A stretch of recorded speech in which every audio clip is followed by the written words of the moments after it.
It's no secret that starting a business is hard. Even if you have an amazing idea, bringing it to life can feel overwhelming. With HubSpot's new entrepreneurship kit, though, you can go from idea to IPO with the help of a company that knows a thing or two about growing better. The all-inclusive kit gives you step-by-step guidance and frameworks to help you crush every stage of starting a business, with tools tailored to help all along the entrepreneurial journey. It's packed with templates for project management, email, and skill development. Wow, that's a lot of templates. There's also a solopreneur guide. It's got freelance pricing worksheets and lots more you can get up and running immediately. And best of all, it's free. With expert guidance and frameworks from HubSpot, starting a business doesn't have to be so hard. So don't wait to start yours. Go to HubSpot.com/ENT to download the guide right now. Good morning, everybody. It's Friday, August 9th. I'm John Weigell here with Katherine Laidlaw, and this is the Hustle Daily Show.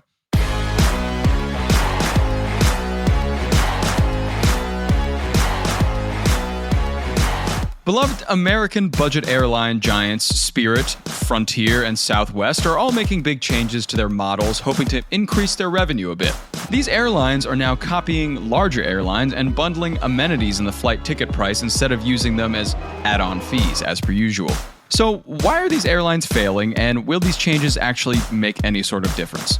We'll get to that in a bit, but first let's give you the hits and headlines in business and tech.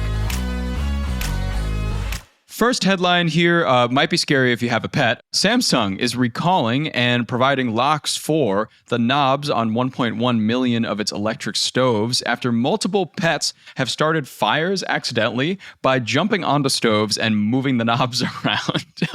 Katherine, you were telling me before about how this is one of your friend's greatest fears. Truly a worst nightmare scenario. Like, she thinks about this often. We have another friend who has a dog who's extremely bouncy, I would describe her as, and can get up onto the stove. And this has been a subject of conversation in our friend group. Like, can we look after this dog? Will she start a fire in our house? Or like, will she hit a knob on the stove? You know, it sort of escalated from will she scratch the stove to will she burn down the house? Right, sure. And there's sort of a spectrum in there. But when I read this, I thought, oh my God, Andy is not wrong. Like, the worst case scenario has come to pass. I know. So I was happy that they're providing locks. I think that's a really smart workaround for this because, yeah, this is real. Yeah. It is real. It is a real concern. And thankfully, you and I know, have very, very small dogs that could not possibly, even with all of the weight behind them, get on top of that stove. Very low to the ground, both dogs. Yeah, very good. I love a low rider dog. Total low riders. No fires in our homes, at least for that reason. Okay, up next, Humane's AI pin numbers aren't looking so great. Of the $9 million in pins and accessories sold, $1 million worth of product was returned, and 1,000 purchases were canceled before shipping. Between May and August, more pins were returned than purchased, which is big ouch. I would like to see something like this on the Vision Pro now that it's been a few months since that release as well. Over to weight loss injections. Sales are pretty hot of Eli Lilly's weight loss drugs. I'm going to butcher these, Mounjaro and Zepbound. The pharma giant's Q2 revenue was $1.4 billion above its already lofty expectations for this year.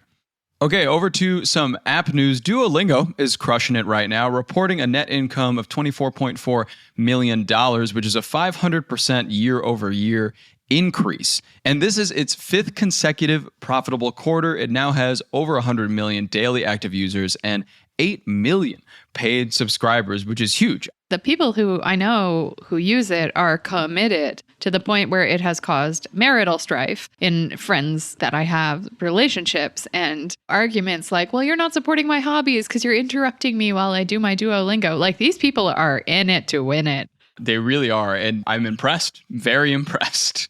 You know, before you all know it, we'll be trilingual, all of us, thanks to this. Hola. I have some work to do. Well done. Your French is coming along great, Katherine.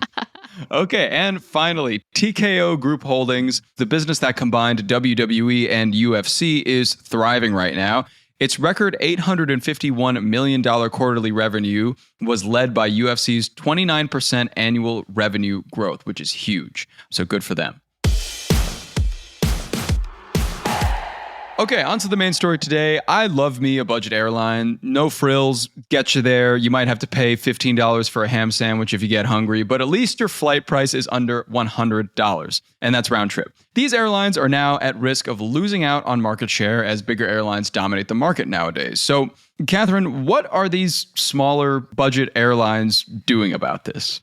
Yeah, so what they're doing is bundling services back together for passengers who are willing to pay more. And they're also offering sort of cushier front of plane options. Spirit, for example, is offering snacks, alcohol, and free Wi-Fi in its sort of version of domestic first class, as it were. Basically, they're making fundamental changes to their business models. One expert in a Washington Post article described it as full service airlines sort of spending the past decade copying budget airlines, but now the tables have turned and budget airlines are sort of going towards a more full service airline approach and a real stark turnaround from pre-pandemic times. Yeah, which is a fascinating shift considering that, pre-pandemic, it was all about, those more, and when we say more premium airlines, maybe in this context, we mean like a Delta, a JetBlue, even American Airlines, I guess, over airlines like Spirit and Frontier. They consistently put out things with add-ons, like add on to your meal, add on to your legroom, all that stuff. And now we're kind of in this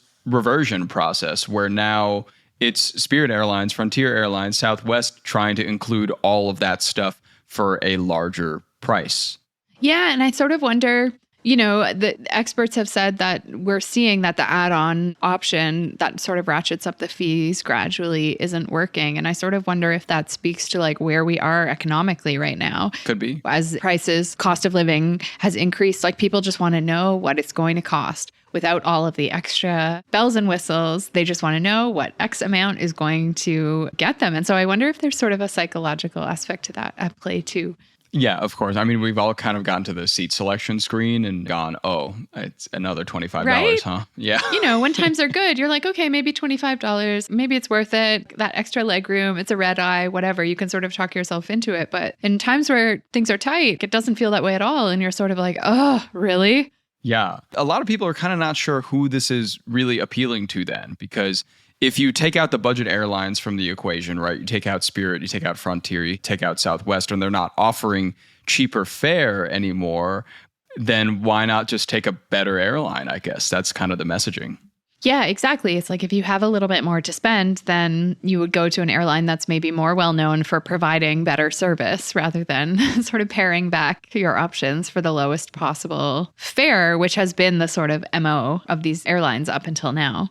Yeah. And, even Southwest, we talked about earlier in the month, had come out with some new policies about paying for your seats now and getting those extra legroom seats. And they said about a third of the cabin will be those extra legroom seats. And, people who have been riding Southwest for years and years and years, who are used to the idea of getting on the plane in a frenzy and finding a seat, now have to get an assigned seat. And that's just a way that they're also increasing profits, hopefully, for themselves. Totally, which will make shareholders happier, but it's an open question whether it actually makes travelers happier, because you sort of wonder if it takes away from the people they are catering towards now and whether it'll actually grab the new people that they're hoping to reach. Yeah. And with all this information, right, about these budget airlines kind of changing their colors a little bit, what happens now to travelers, people who want to actually book a cheap airline ride to a different city in the US domestically? So there are still a few options. There are some smaller, ultra low-cost airlines like Breeze and Avelo, which are newer. A couple more established options, Allegiant and Sun Country, although some of those do sell their own higher-priced bundled fares like we've been talking about. But the rub really is that none of those carriers have the same national reach as a Frontier or Spirit or Southwest. And so that makes them less viable for a lot of travelers, depending on where you're coming and going. Yeah, and it seems like even if you can't get one of these other more budget or friendly airlines, you can kind of still find the flights that you want to find and the prices that you want to find. You just have to be a little more cunning about it seems like. Yes, exactly. A little more dedicated to the quest, perhaps. It's not all bad news. Spirit has gotten rid of fees for changes or cancellations. And so if you are on such a journey and do see a flight that works better for your budget, better for your timeline, then canceling is an option. Frontier is also dropping those fees for all but its absolutely cheapest tickets. And so that's a positive. Yeah, there's some positives in here. And I mean, this is all really because like all of these airlines, it seems like, have had to kind of truck on after a lot of mergers have fallen through because, we all know about that Spirit JetBlue merger that was supposed to happen, didn't happen. And Frontier was actually supposed to acquire Spirit as well. So Spirit is kind of just hanging out as this like unwanted ugly duckling that just is in the space. Dispirited these days. I know. Poor thing. Poor thing. So yeah, it seems like they really want to reap some profits now that they're kind of forced to not be in a conglomerate right now.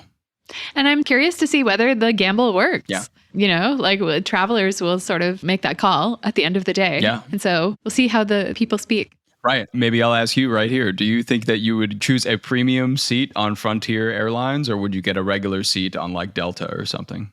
Oh, I'm definitely all about like, if I'm going to spend the money, I'm going to go with the Delta. But honestly, like probably I would not be in the market. I'm like, can you fit me in a cardboard box in the back of the plane? I'll take that. I'll go. Yeah. I'm very like, I will be maximum uncomfortable to save maximum amount of dollars. Same. And so I would be in the group that's losing seats on this whole arrangement. Yeah. Me too. I was on a flight once where they tried to charge me for water, and that is illegal. So, I was just going to ask if that was legal. Yeah. What? I think it's very illegal. I think so. Yeah, they're not operating anymore. So, Part of the reason why. Part of the reason. Yeah.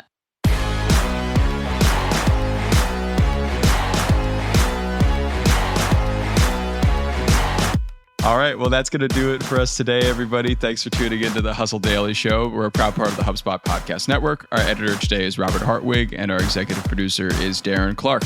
We've got a ton more tech and business coverage in our newsletter. If you're not subscribed, go get yourself signed up at thehustle.co/email, and we'll see you later.